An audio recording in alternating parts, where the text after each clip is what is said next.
A listener asked me if I think TCU football can finish the season in the top 25. I certainly think they can.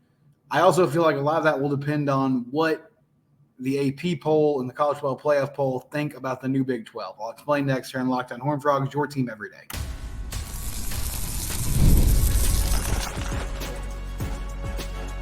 You are Locked On Horned Frogs, your daily podcast on the TCU Horned Frogs. Part of the Locked On Podcast Network, your team every day. Locked On Horned Frogs, your team every day. Subscribe to the YouTube channel. We're also free and available wherever you get your podcasts. Subscribe on your favorite podcast platform. We're brought to you today by Gametime. If you need tickets, use the Gametime app and do that today. The AP Top 25 and the coaches poll are out. Preseason polls have made their appearance. They did so earlier this week. And I haven't so far spent any time on those polls because TCU's not in them. And I don't have beef about that. Like, I don't expect TCU to be in these preseason polls coming off a 5-7 season. And I mean, I think there's a lot of reason for optimism around the Frogs, but I totally understand most voters that aren't locked into TCU are probably just like, well, who knows what they're going to be, right?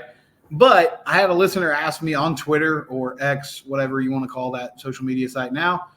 His name's Tim Finch, and I appreciate him listening to the show and interacting. Do you believe that TCU football can/will in the season in the top 25? Well, I definitely think they can. I mean, there's a clear path for them to make the top 25. We see teams that are unranked each and every year work their way in there. Will they? I said the other day I'm thinking 8-4. So if I had to guess now, does 8-4 in the new Big 12 get you in the top 25 poll? I would say yes. I would love to hear your thoughts on that, whether that's on YouTube or through social media, whatever you think the case is going to be. But it is sort of hard to predict because we don't know how the College Football Playoff poll, which is really the only one that matters at this point. I mean, the AP Top 25 poll is still interesting, and I understand why people look at it, but the playoff poll is really the one that is the official pollster now. There's 5 teams in the preseason AP Top 25 poll that are playing currently in the Big 12. You lose Oklahoma and Texas, you add a few schools, and I think it's going to be a parity-driven league. There is a lack of blue blood teams, but there's still a lot of good teams in this conference. And a lot of the teams that are ranked in the preseason polls are teams that TCU is going to be facing off with head-to-head in the upcoming schedule. So if they can pull off a few upsets and win some of those games, then yes, we're certainly talking about a team that should be at least in the conversation to be in the top 25 when the season ends. I will quickly run down the AP Top 25 preseason poll. Georgia's at number 1, Ohio State at 2, Oregon at 3, Texas at 4, Alabama at 5, Ole Miss at 6, Notre Dame at 7, Penn State at 8, Michigan at 9, and Florida State at 10. So there's 5 teams in the new Big 12 that are in the top 25 poll, but you see kind of the line of demarcation here because there's no Big 12 teams that are in the top 10 in the preseason poll. Now, many people have pointed out over the last few days, there's always a team or two that start the season in the top 10 and end up falling out. But, I mean, we make jokes about the SEC and how much ESPN and other media outlets cater to them. The Big Ten sort of moving towards that similar narrative and wave because of what they've done in realignment. And some of it's overblown, but the bottom line is 8 of the top 10 teams in the country, Notre Dame and Florida State being the exception in the preseason top 25 poll, are all teams from the SEC or the Big Ten. Now, Oregon, I mean, that used to be a Pac-12 team, but they're not anymore. Texas, new SEC squad. Ole Miss getting a lot of hype. Alabama with Kalen DeBoer moving on from Nick Saban, but still very much in the mix. Georgia's the number 1 team in the country. Ohio State, Michigan, Penn State. I mean, it's stacked with teams from those 2 conferences. But the Big 12 does make an appearance further down in the poll. Utah's at 12. And then Oklahoma State is at 17, Kansas State at 18, Arizona at number 21, and Kansas at number 22. So those are your 5 teams in the AP Top 25. We're living in a weird world where Kansas is a preseason top 25 team. There's a lot of hype around what they're doing. Lance Leipold's a great coach. They have Jalen Daniels coming back if he can stay healthy. They have a very creative offense, a defense that's been solid for them the last few seasons. So they're there in the top 25, and they're going to get a shot to stay there. So TCU this year, they'll play Utah, they'll play Oklahoma State, they'll play Arizona, and they'll play Kansas. So 4 of those 5 teams that are in the top 25, at least in the preseason, the Frogs are going to be matching up with them head-to-head. And that's why I get a little confused. I mean, I understand the sentiment. It's really coming from a place of Frog fans are like, the schedule's much easier now because, in theory, there shouldn't really be teams that we play year in and year out that are significantly more talented than us from like a recruiting ranking standpoint, like Texas and Oklahoma were for years. But this is a competitive league, and there are good teams, there are physical teams that TCU is going to be playing each and every week.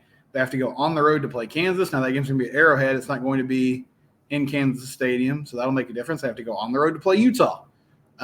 They get Arizona at home. I can't remember if they get Oklahoma State at home or not. I'll quickly look that up. But you get the picture. I mean, there are difficult games on the schedule, even with a shakeup in the schedule itself, with a new look conference. That Oklahoma State game is at home so that'll be helpful. But they're playing good teams in this conference. Getting back to my original point, though, if you win 8 or 9 games in this league, I think you have a great argument to be in the top 25 at the end of the season. And I feel like that's going to carry some weight. Now, how important is that moving forward with the expanded playoff and the fact that we're going to have 12 teams and that's really going to be kind of the cutoff? I don't know. But I've said multiple times, TCU needs to take a step forward this year and show some consistency. Now, I'm not going to be mad if they win 10 games. That's awesome. If they win 10 or 11 games, I'll celebrate. I'll be thrilled. I'll be excited. But there's been so much up and down over the past really decade, I guess you could say, that putting together a solid season where you get bowl eligible, win a couple extra games, maybe pull off an upset or 2, that would be a good step forward for Sonny Dykes in year 3, showing, hey, proof of concept, showing a clear identity that the team itself can churn forward and keep getting this done. And also just because they haven't been able to do that in a while, right? Like it's been boom or bust in a big way. And so that would be a nice change if they could be more consistent and find some middle ground there. But if you win 8 or 9 games, and I think the games that you win, if you find a way to knock off Utah on the road, that's a signature win. If you find a way to beat Kansas in Arrowhead Stadium, that could be a signature win. If you beat Oklahoma State and Arizona at home and pull off that upset, that's a huge feather in your cap. So those are the types of games that TCU is going to have to win to stay in the national conversation, and that will be what leads them to getting recognition at the end of the season and making it to the top 25. And then you're also probably talking about winning your bowl game, whatever it ends up being, to end the season on a high note and just kind of have a good lasting impression on the voters. Another thing that was dropped today was S&P Plus rankings. And so if you don't know what that is, Bill Connolly, who used to be at SB Nation, he's now at ESPN, college ball writer. He's put together his own formula of power rankings.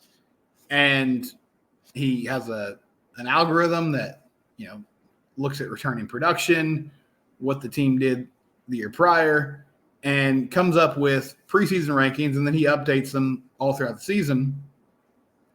And he breaks it down with offense, defense, and special teams, and then the overall ranking for the team itself.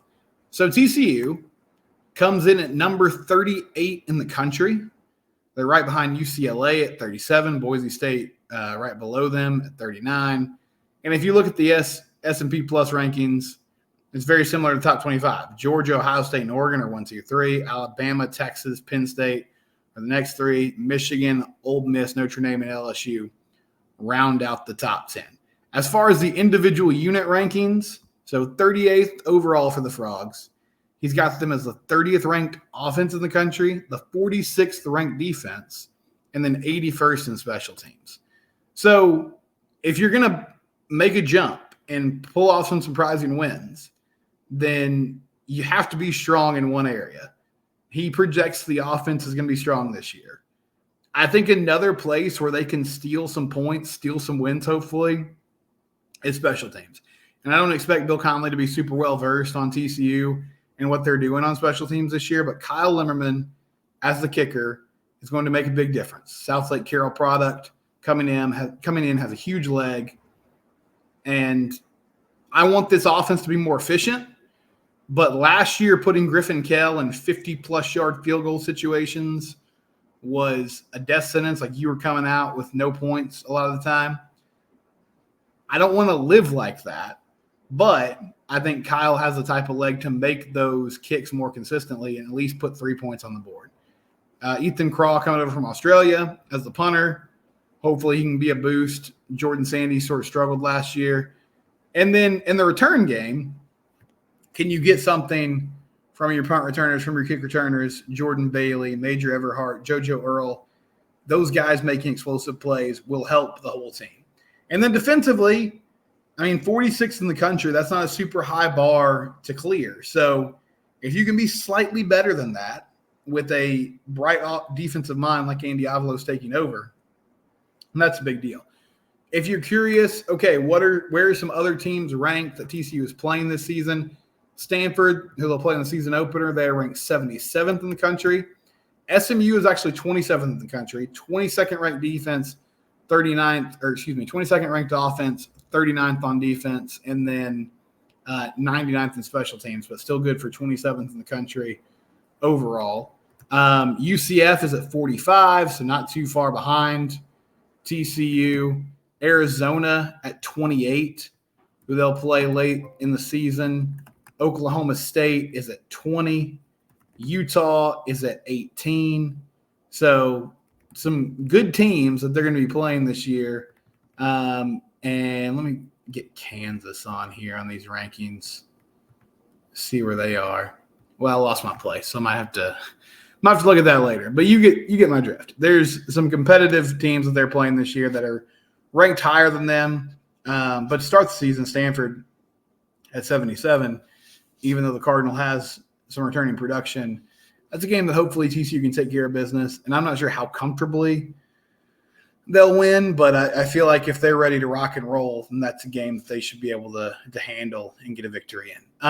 When we come back, we will break down. We got some news on the scheduling front. We have a game time for TCU and SMU, the Iron Skillet. We'll talk about that next year on Locked On Horned Frogs. It's your team every day. Speaking of game times, man, I love a good unintentional great segue. Gametime is a ticketing app that you need. Download the Gametime app today and find a way to get tickets on the secondary market. Major League Baseball games, they're still in full swing. If you need Rangers tickets, Astros tickets, download the Gametime app today. Use the promo code LOCKEDONCollege for $20 off your first purchase. They have last-minute deals, so you can save up to 60% buying last minutes for sports, concerts, comedy, theater, and more. Flash deals. Save even more with exclusive in-app deals on select seats ahead of the game or the event. Again, you can wait till the last minute. You can take the guesswork out of buying Major League Baseball tickets for Gametime. Download the Gametime app, create an account, and use the code LOCKEDONCollege for $20 off your first purchase. Terms apply. Create an account and redeem code LOCKEDONCollege, LOCKEDONCOLLEGE. Man, that TCU education coming in clutch here in this part of the ad read. Locked On College is the promo code to get $20 off your first purchase. Download the Gametime app. Do it today. All right, we got a game time for TCU SMU. Saw this from Jamie Plunkett. It was press release, but I saw Jamie tweet it out. TCU SMU will kick off September 21st at 3 p.m. on the CW. That's right. Frogs and Ponies on the CW. I got to say, I forgot that was part of the ACC's TV deal was that they were on the CW. I'm going to have to work. I don't know how to access the CW. We're cord cutters. Well, we bum off my in-laws' DirecTV subscription. But, we just download apps and kind of view what we can. So I got all the sports apps down on my TV, and I know where to find everything. But the CW is not one that I've ventured to look at so far. I did find this very funny. TCU fans have been making jokes about this all day.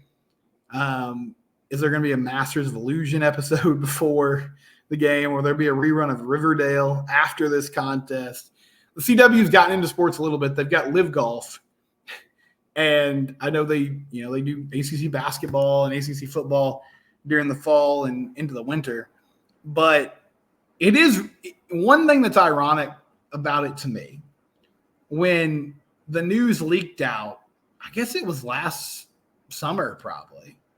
Yeah, it must have been last summer because by the time TCU and SMU played, it was already a storyline. When the news leaked out last offseason that TCU was going to end the series with SMU and no longer play them, I will be honest. I am someone that thinks there's still value in playing SMU. I think it's a fun game. I feel like the teams are good, natural, regional rivals, obviously. I think SMU is committed to getting better. I will make fun of them for pulling a Lori Loughlin and just buying their way into a major conference. And it's especially funny now because it looks like the ACC is kind of teetering on maybe a collapse, depending on if they can keep Florida State and Clemson happy. Drake Toll from Locked On Big 12 has done a great job over the last few months and weeks covering realignment and where it's going and where the winds are kind of shifting in that world. But I do think SMU is getting better. They've committed to trying to be a big-time football program again, and it's a fun game. But when it was announced that the series was going to come to an end and TCU was mainly responsible for saying, hey, let's not do this anymore, there were a lot of writers and people in the national media that did a lot of pearl clutching for 24 to 48 hours and talked about how this specifically is now what is wrong with college football. And it's just another example of how the game's changing and another great rivalry is coming to an end, the Iron Skillet, one that everyone loves. And I think it's a cool game, but they're putting it on the CW. And I realize that's a big part of that's because of the ACC's TV contracts and because of SMU, but still. It was just very disingenuous. People, by and large, are not crying and lamenting of the loss of this game. And so we don't have to pretend. It's kind of silly and weird that they're not going to play each other anymore, but we don't have to pretend like it's just this huge, horrible thing that TCU did. They saw an opportunity to get out of what's been mainly a one-sided matchup, and they did that. And also people have pointed out, because TCU is going to Dallas again this year, which is something they've done every other year for decades now. SMU's facilities, not top-notch, right? And that's going to be a toasty afternoon in late September at 3 p.m. It's going to be hot. You have to stay hydrated. But yeah, Frogs and Ponies on the CW, September 21st at 3 p.m. And that's a big game, man. I mean, as much as I'm joking around about it, I feel like we're going to learn a ton about this team. Those three big games that kind of come up immediately in the schedule, Stanford, and then you get Long Island, but then UCF and SMU back-to-back. Those are some athletic football teams you'll be playing with dynamic offenses, which will be a big test for this new defense. But also, can the offense go score for score at times? And is TCU physical enough, tough enough, big enough to win games like that early in the season when they're probably not firing on all cylinders? but finding a way to get some victories so that they can pad some wins going into conference play. It'll be fascinating to watch. TCU SMU, 3 p.m. on the CW on September 21st. We'll come back, get some of your reactions to yesterday's show. It's Locked On Horned Frogs, your team every day.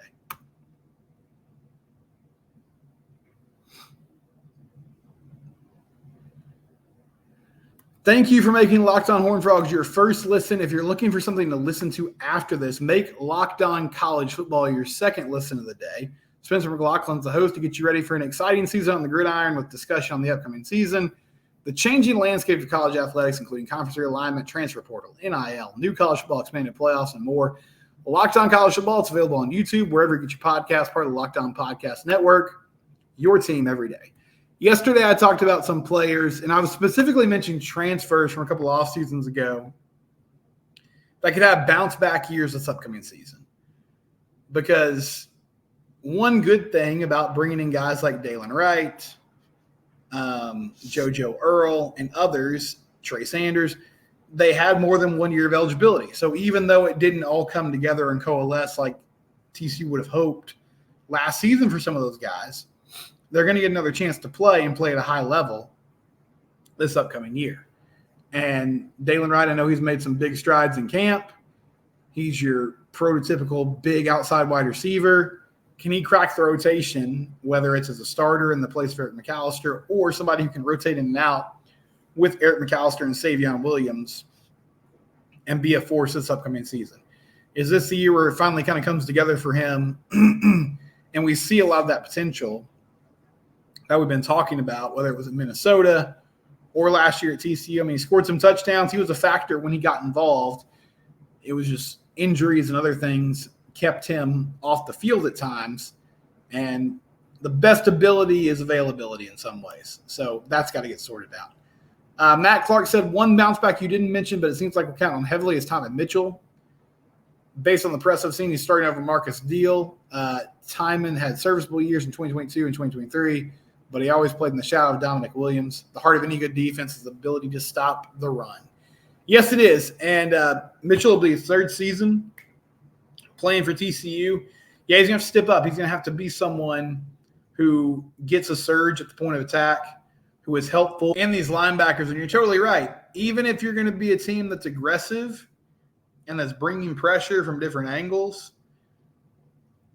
you still, like, that doesn't matter if you can't stand your ground and not get blown off the ball.